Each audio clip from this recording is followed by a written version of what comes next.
24/7 kanyang iisipin.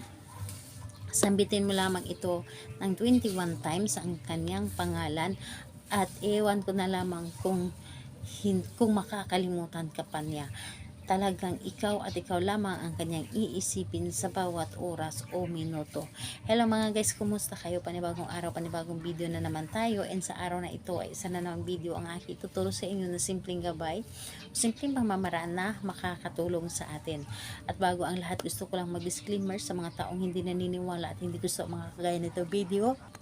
Please skip this video and maghanap kayo ng videos na gustong gusto nyo, dahil ang video na ito ay para lamang ito sa mga taong naniniwala and gustong mag-try. Sa lahat po ng mga nagko-comment dito sa aking video dito sa loob ng aking channel, mag-iingat sa lahat ng mga nagre-reply sa inyo na dinadala kayo sa kanilang WhatsApp in Imo app upang makaiwas po tayo sa scam. Ngayon po ituturo ko sa inyo paano kayo iisipin niya 24/7.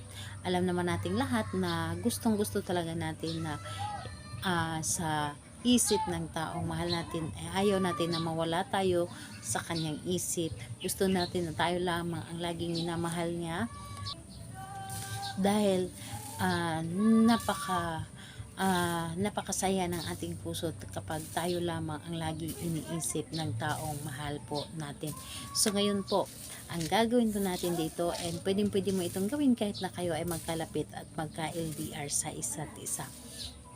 Dito ay wala kang dapat na ihanda, kundi sarili lamang natin na kailangan handa tayo, and buo po ang ating loob sa paggawa nito. At syempre higit sa lahat ang ating paniniwala, dahil kapag wala kang paniniwala at tiwala, sayang lamang ang iyong oras sa paggawa nito, and dapat po ay positive ka.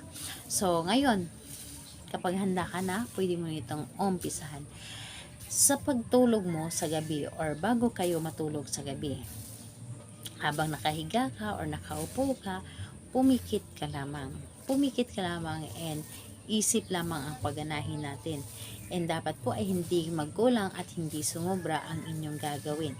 So ganito po, isipin mo siya, i-visualize mo siya, and pagkatapos nun, pangalan, apelyido, at isunod mo ang iyong nais. Halimbawa, 27 mo akong iisipin at laging mamahalin. Pangalan, apelyido, 24/7 mo akong iisipin at laging mamahalin. So, ayun po. Pangatlo, ganun din po. Pangalan, apelyido, 24/7 mo akong iisipin at mamahalin. So, 21 times, pangalan niya at apelyido at yung nais lamang natin. And dapat po ay hindi ka kumulang o hindi ka rin sumobra.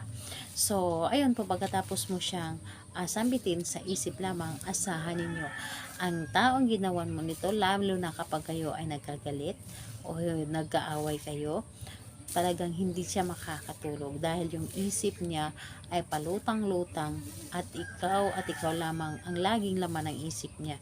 Yung mabalisa siya na kahit anong gagawin niya ay hindi siya makakatulog, dahil ikaw lamang ang laman ng isip niya. So gawin mo ito sa kahit anong araw at oras, pwede po. Ayun po, salamat po sa inyo. Bye bye everyone. God bless us.